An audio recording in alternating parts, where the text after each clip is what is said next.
Funko Pops. Dude, all right. As you guys know, your boy was a giant Funko Pop collector. I say was because I have severely, drastically slowed down on my collection of Funko Pops. And just recently, I did show you, I still buy a couple, but I mainly focus on just horror pops. And the last two I have bought are right here by my side. I got the Jason Universe, just because that's history, even though I'm not a big fan of the new design. That is history right there, and I had to get them. And they released Michael Myers' Crying Red Eyes from Halloween 2. Favorite Halloween sequel? I had to nab them. I had to nab them. But that was like the first Funko Pops I had bought in months. Months. And I was popping them Funko Pops.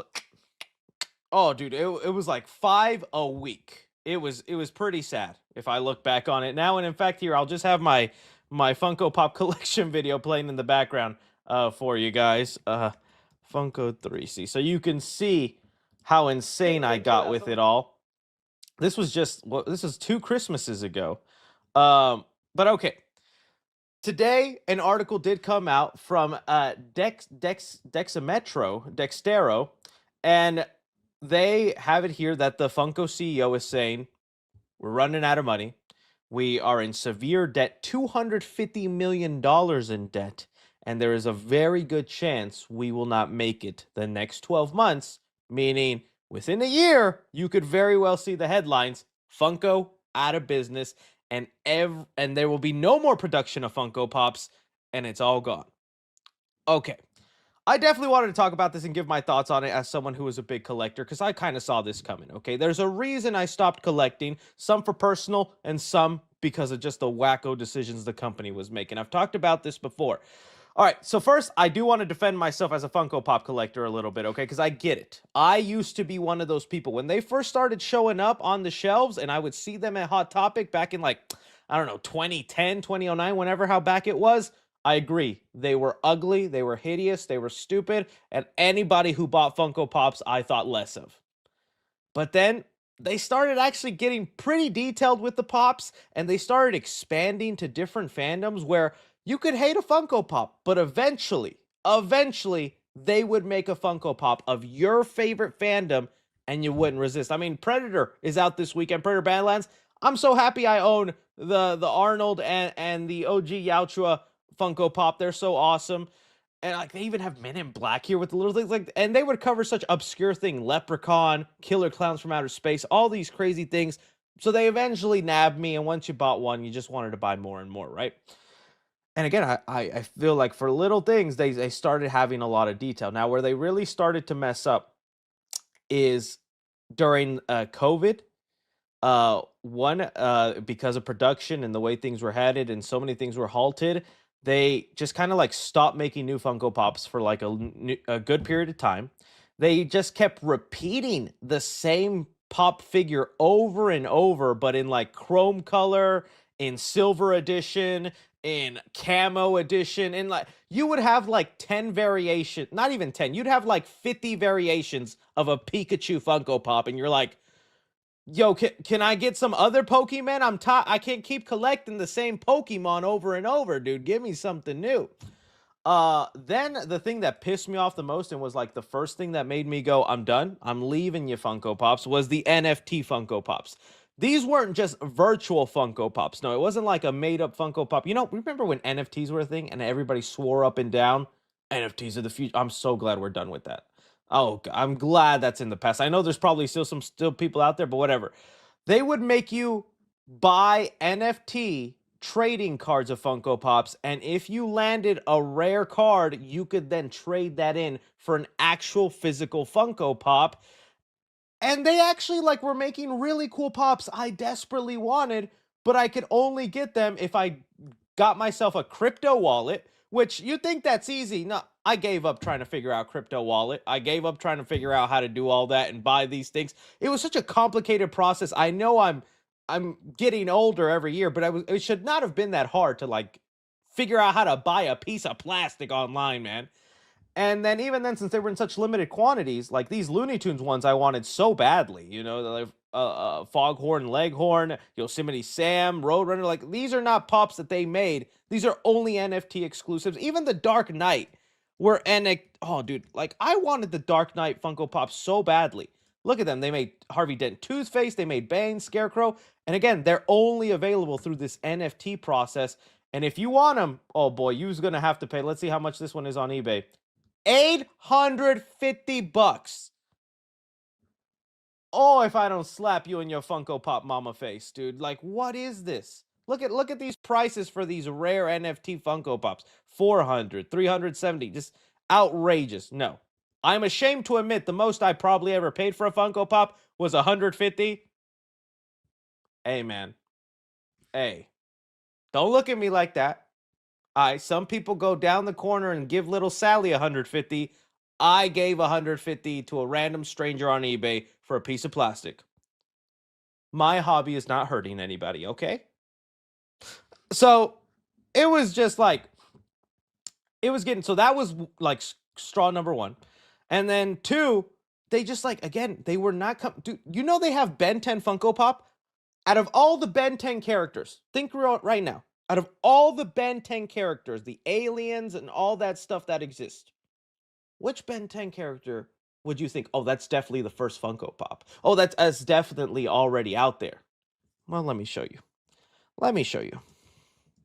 Let me show you this madness they got going on. The only actual available, aside from Ben Tennyson, that I guess is available now, was Swampfire. Not all the other cool OG Ben 10 figures, not even Ben Tennyson himself, Gwendolyn, the grandpa. No, they said, let's kick things off with Swampfire. Then, like 2 years later, I don't know how long it was years later, then let's make Ben 10 the actual main character. And then never make the rest of them. But let's do it in our soda pop form, because that's definitely what we want to push. Is insanity, guys. Like you guys don't know. It's okay. No hate to Swampfire. I'm sure he's a cool one, but out of all the ones, he should not have been the one and only Ben 10 Pop. All right. So, all right. Again, I'm getting sidetracked here, but I'm just saying. And so it was stuff like that that was pissing me off and whatnot. But now they're done things where they were trying to get away from Funko themselves and the original thing that got people collecting and going, and they started going with littler things. And then this is where they started doing Funko itty bitty. Had a girl in high school call me that, huh? And they started doing this thing. Funko Pops that are like half an inch tall, and I don't get it. What? Why? They started even doing itty bitty little frames and all these different variations. It was time for me to cut the cord. It was time for me to finally look at myself in the mirror and face the music for the years. Because you guys remember on the channel, I was champion. I had a Funko Pop for every news story. Oh, we're talking Batman? Boss, Batman Funko Pop. Oh, we're talking Spider-Man? Boss, Chucky? Boss. I had a Funko Pop for anything and everything we were talking about. I loved it. And with that, it came the comments. The comments that were like, oh, you would be a Funko Pop collector. You look like you sniff feet and buy Funko Pops. One of those was true. I don't sniff feet. Not flexible enough. Not like I haven't tried. So that really sucks. That's the downfall it came. But it's about time. And the real number one thing that made me cut off from Funko entirely was an issue of space. Okay. You guys know from where this video is not in the current house I live in. This was in my first home I got to buy through YouTube money. Thank you guys very much. But quickly that home I outgrew, and don't think I got this house because I ran out of Funko Pop space and I was like, honey, time for another house. The Funko Pop space is just not kicking it no more. No, it was more to move closer to other family because we were actually kind of far away in this house. So we moved to get closer to family. But in the moving process, which again here, look at the room. Again, I went upstairs. You're following me up there, and then this is the room I had. Okay. when it was finally time to box every single Funko Pop, put them in their individual case, put them in their own crates and all that, and then move them into actual shipping containers and to the new house, I despised these things. I wanted at one point to just pour gasoline everywhere and set these on fire and never look back. I loathe the moving process because of these. No, you think it's all your clothes, all your shoes, even the studio space and all the little props I hadn't. No, it was these little 3-inch things that, oh, dude, I hated and I felt so bad for my lady because I was I was emotionally manipulative in the Funko Pop process, okay? I coerced her into loving these things, and I was like, "Honey, yeah, look, I have my horror section, but look, baby, I'll give you your Disney Pops. Yeah, baby, you want the Lilo and Stitch? We'll get them for you. Toy Story, yeah, baby." I I groomed her into liking Funko Pops, if I'm being honest, and it was very clear she was not the biggest fan of them. And oh, she was not happy when it was time to move out.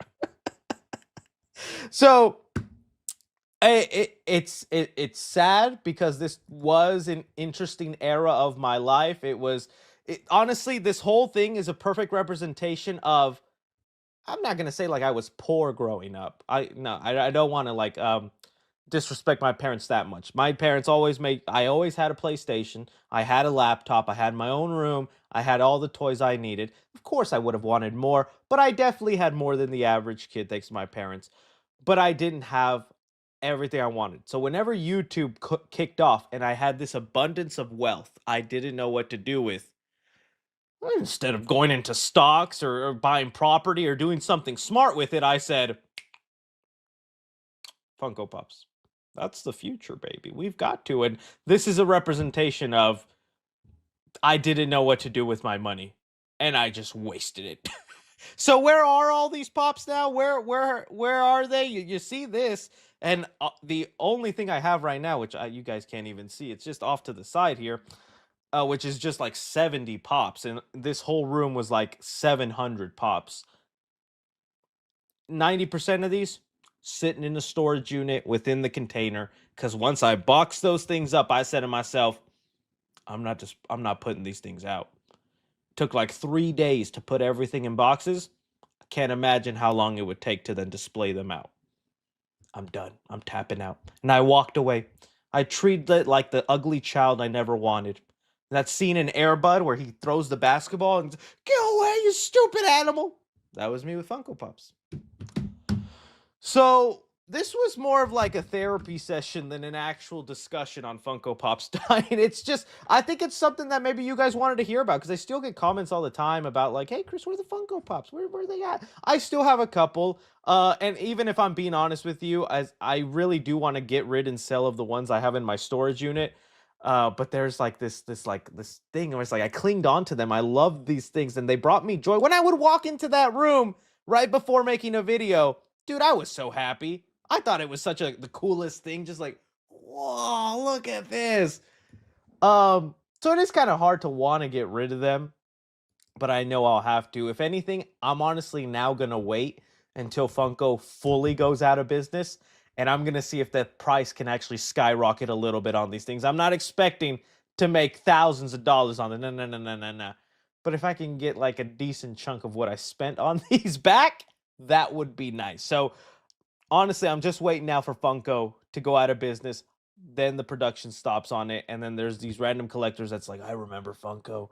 I need to buy all that's left up. I'm your guy. I'm your guy.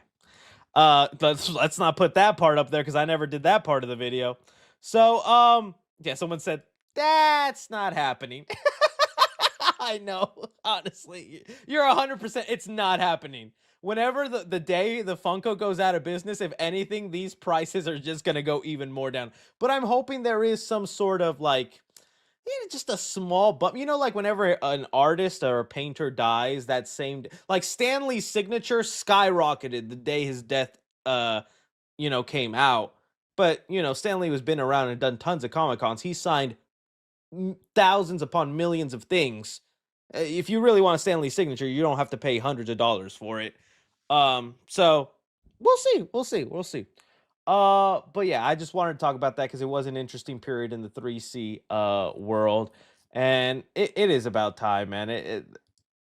They didn't need to last as long as they did, but we'll see. But maybe they can turn things around. Maybe they'll get bought out. Maybe they'll continue going. If they do, I'm happy for the collectors. That this isn't me crapping on them because I know how fun this could be. But for me, number one reason was a space issue, and I just like at one point it did feel like, damn, I really am just kind of wasting my money here, aren't I?